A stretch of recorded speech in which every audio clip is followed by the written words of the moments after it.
자, 10번 보시면 이 부분은 제가 책 259페이지에서 개인윤리와 사회윤리의 개념을 설명드렸기 때문에 그걸 공부하신 분들은 쉽게 푸실 수 있는 문제인데요. 만약에 그걸 모르고 풀더라도 문장을 해석하는 능력이 조금 잘 되시는 분들은 모르더라도 맞추실 수도 있는 문제예요. 한번 보자면 심판의 윤리는 무엇과 무엇이 복합적으로 얽혀 있어서 상호 보완적 관계를 지닌다. 자, 기억이 무엇이냐면 심판 개인의 공정성, 개인의 밑줄 쳐주세요. 개인의 공정성, 청렴성 등의 인격적 도덕성이다. 인격에도 밑줄을 쳐주시고요. 니은 같은 경우에는 협회나 기구의 도덕성과 밀접한 연관을 가진다. 협회나 기구의 밑줄을 쳐주세요. 개인적인 부분, 개인의 인격적인 부분, 아니면 협회나 기구적인 부분. 당연히 보면은 개인윤리와 사회윤리를 얘기한다는 게 좀 유추가 되실 거예요. 그렇게 쉽게 맞추시는 분들도 있을 거고 책에도 개념 설명해놨으니까 한 번 더 보시면 되겠습니다. 자, 11번 보겠습니다. 보기의 내용을 찬성하는 입장으로 적절하지 않은 것은 프로농구 결승전 경기 종료 1분을 앞두고 3점 차로 지고 있던 A팀 선수 김태풍은 의도적 반칙을 행한다. 의도적 반칙의 밑줄을 쳐주시고요. 근데 우리는 종종 반칙을 한 선수에게 비난하기보다는 뛰어난 선수라면 칭찬하는 경우가 있다. 의도적 반칙을 했는데 칭찬했다라는 내용이 보기의 중심이죠. 자, 그리고 보기를 보시면 김태풍이라는 사람이 구성적 규칙을 위반한 것은 사실이지만 규제적 규칙을 위반한 것은 아니다라고 나와 있는데요. 반칙행한 거는 구성적 규칙을 위반한 걸까요? 규제적 규칙을 위반한 걸까요? 규제적 규칙을 위반한 거죠. 그래서 김태풍은 규제적 규칙을 위반한 것은 사실이지만 구성적 규칙을 위반한 것은 아니다라고 해야 1번이 맞는 표현입니다. 그래서 지금 1번이 틀린 표현이라서 답은 1번인 거고 맞는 표현으로 고치면 방금 말씀드린 것처럼 김태풍이 규제적 규칙을 위반한 것은 사실이지만 구성적 규칙을 위반한 것은 아니다가 맞는 표현입니다. 나머지 보기는 맞는 거니까 한번 볼게요. 의도적인 반칙은 농구 경기의 일부고 농구의 본질이나 가치를 손상시키지 않는다. 의도적 반칙을 한 거를 칭찬하고 찬성하는 입장이다 보니까 의도적 반칙은 농구 경기의 일부다. 본질이나 가치를 손상시키진 않았다. 이 정도는 괜찮다라고 보는 입장인 거고 그 밑에도 팀의 전략적 능력과 그 전략을 실행하는 선수의 수행 능력을 표현한 것이다. 찬성하는 입장이죠. 4번도 능력에 따라서 승패를 결정하는 경기, 즉 경쟁적 스포츠의 윤리에서 벗어난 건 아니다라고 해서 의도적 반칙을 이제 찬성하는 입장 2, 3, 4가 나온 부분입니다. 1번은 표현이 바뀌었어야지 맞는 표현인 거죠. 그리고 사실 잘 보면요. 이게 좀 어렵게 나온 문제일 수도 있지만 잘 보면은 2, 3, 4번은 찬성하는 입장으로 보기의 내용을 찬성하는 입장으로 맞는 표현인데요. 1번은 찬성한다, 반대한다 입장이 아닌 거죠. 그래서 더 명확하게 답은 1번입니다. 12번 보기에서 설명하는 정의의 유형은 이라고 나와 있는데요. 이거 한번 꼽 문제예요. 보통 윤리는 문제 안에서 답을 쉽게 찾는 경우가 있는데 이건 약간 한번 꼽 문제예요. 보시면 보기에서 다이빙, 리듬 체조, 피겨 스케이팅 등의 종목은 기술의 난이도에 따라서 차등적으로 점수를 받는다. 경기 수행이 어려울수록 더 많은 점수를 받는 것이다. 다만 이 경우 모든 참가자가 동의할 수 있는 절차가 마련되어 있어야 한다라고 나와 있는데요. 절차라고 하니까 절차적 정의 아닌가? 라고 3번을 선택하실 수도 있는데 3번은 오답이에요. 일단은 1번과 2번은 바로 지우실 수 있어야겠죠. 우리가 배운 것 중에 없으니까 자연적 정의 이런 말은 없습니다. 자연적 정의, 평균적 정의는 일단 지우시고 이 문제는 항상 잘 나오는 절차적 정의와 분배적 정의를 구분하는 문제인데요. 쉬운 듯 하면서 이 개념이 좀 어렵죠. 절차적 정의는 과정에 초점을 맞춘 정의로서 페이지 269페이지에서 배웠었는데요. 절차적 정의는 결과보다 과정에 초점을 맞춘 것으로서 절차, 즉 기준이 공정하면 된다라는 거였고 분배적 정의는 결과물이 공정하게 분배되어야 된다라고 해서 잘 보시면 지금 12번 보기에서 보시면 점수를 난이도에 따라서 차등적으로 점수를 받는다고 했죠. 기술에 따라서 난이도가 다르기 때문에 그 난이도에 따라서 차등적으로 점수를 주고 어려울수록 가산점을 주는 거기 때문에 269페이지 보면은 분배적 정의에 해당돼요.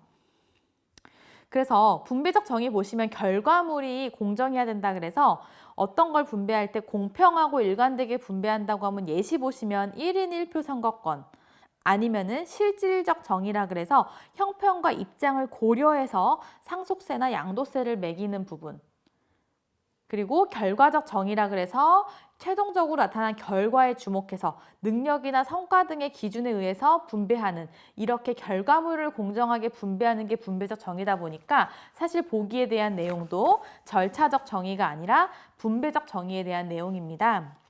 잘 들으시면 이해가 가실 거예요. 그렇게 되는 거라서 절차적 정의는 그때 예시 말씀드린 게 가장 쉬워요. 코트 정할 때 그냥 동전 던져서 테니스 코트를 결정할 때 동전을 던져서 간단하게 결정하거나 축구에서 전후반전에 진영을 교체하거나 이런 게 가장 대표적인 절차적 정의라고 보시면 되고 결과를 더 공평하게 공정하게 분배하기 위해서 한 행동이다 보니까 보기 같은 경우에도 분배적 정의에 해당하는 내용입니다. 그래서 12번의 답은 4번입니다. 13번 같은 경우는 스포츠에서 나타나는 인종차별에 대한 내용으로 볼 수 없는 것은 1번 남아프리카 공화국에서는 1960년까지 백인 선수만 올림픽에 참가했다. 맞는 말이고요. 흑인 선수의 경기력은 발생학적 혹은 태생학적이고 흑인 선수는 후천적 노력으로 된 거다. 이것도 인종차별적 발언이라고 수업 때 말씀드렸고요. 3번 스포츠에서 인종 간의 승패 여부는 민족적, 생물학적 의미를 가지지 않는다. 이게 아니라 스포츠에서 인종 간의 승패 여부는 민족적, 생물학적 의미를 가진다고 본다라고 해야 인종차별에 대한 내용이 될 거고요. 2번이랑 비슷한 내용이죠. 그 다음에 4번 미디어에서는 흑인 선수가 수영 종목에 적합하지 않은 신체 조건을 갖고 있다고 설명한다. 이런 것도 다 인종차별적 발언, 인종차별에 대한 내용이다라고 보시면 되겠습니다. 그래서 13번의 답은 3번입니다. 14번도 말씀드렸어요. 자, 보시면 스포츠에서의 장애차별이란 장애로 인해 스포츠 참여의 권리와 기회를 비장애인과 동등하게 누리지 못하는 불평등을 말한다.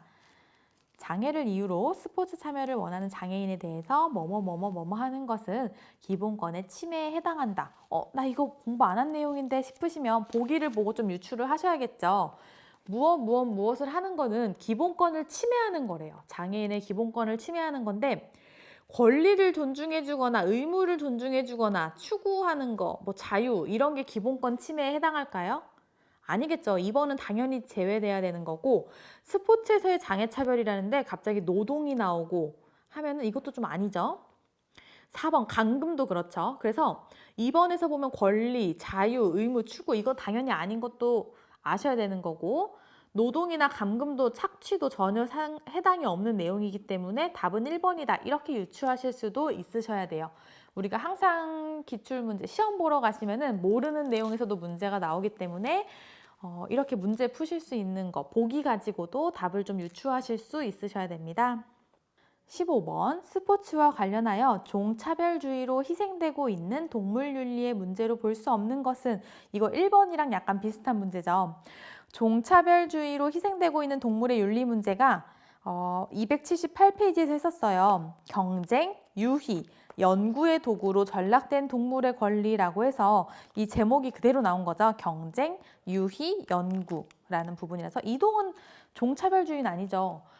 이동의 수단으로 쓰는 것 자체는 종차별주의는 아니기 때문에 15번의 답은 4번입니다.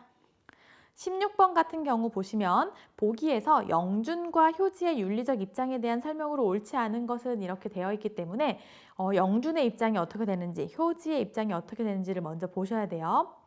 승부 조작이 발생하고 있는 원인은 모두 개인의 도덕성 결핍에 있다. 개인의 밑줄 쳐주시고 효지는 아니야. 윤리적 문제는 스포츠 사회 구조나 제도가 정의롭지 않을 때 발생하는 거야. 사회 구조나 제도에 밑줄을 쳐주세요.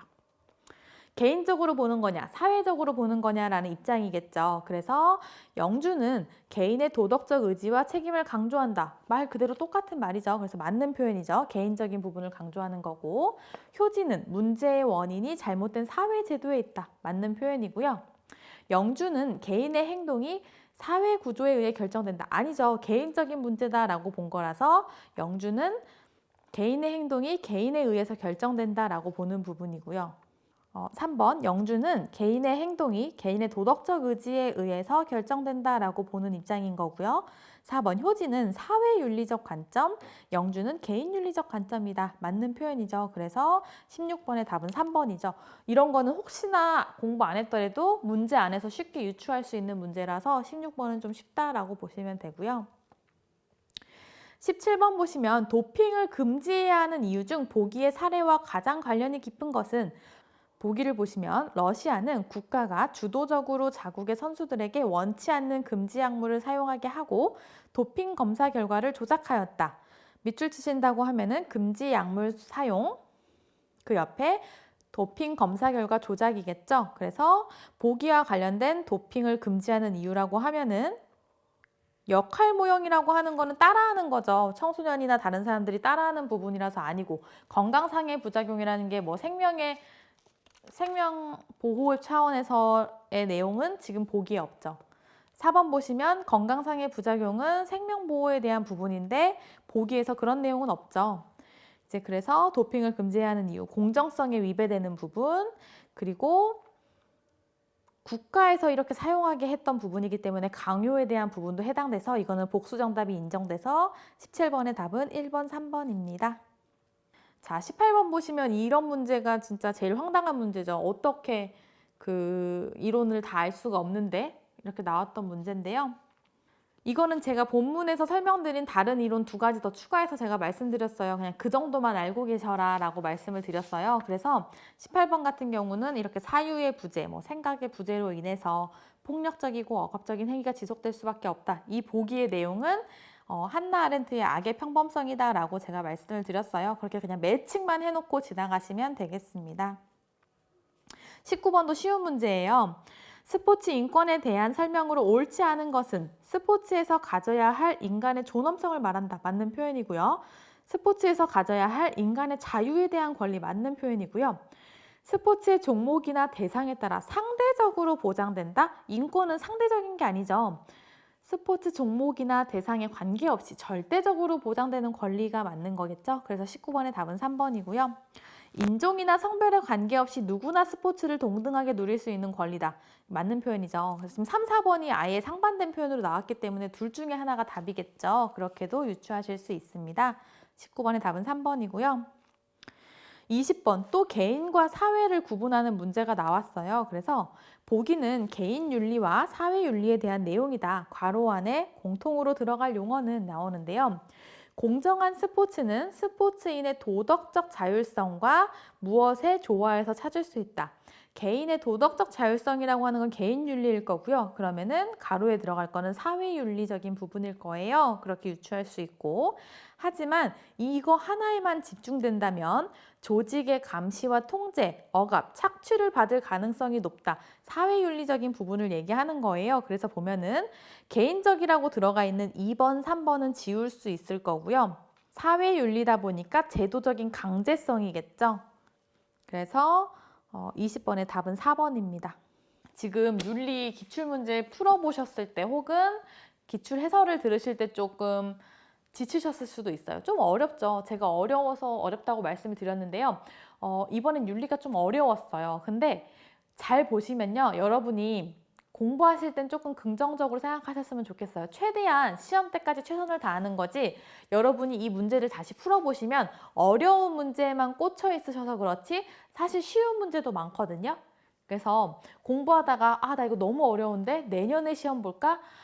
공부 못하겠는데 너무 어려워라고 혹시 포기하시려는 분들이 계시면 시험 합격 기준을 떠올리셨으면 좋겠어요. 과락의 기준은 20문제 중에 8문제를 맞추는 거고요. 평균은 20문제 중에 12문제를 맞추시는 거예요.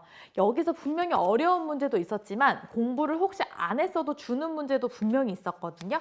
그렇기 때문에 그런 문제만 잘 읽으셔서 맞추셨어도 과락은 무조건 넘으실 수 있고 열심히 공부를 하셨으면 평균을 높여주는 과목이 윤리예요. 그렇기 때문에 혹시나 좌절하지 마시고 책에 있는 내용 3번 이상 정독하시고 기출문제 풀어보시고 제가 말씀드린 중요한 개념들만 잘 정리하시면 윤리는 생각보다 어렵게 느껴질 수 있지만 문제 풀면은 과락 나오신 분 한 분도 없었고요.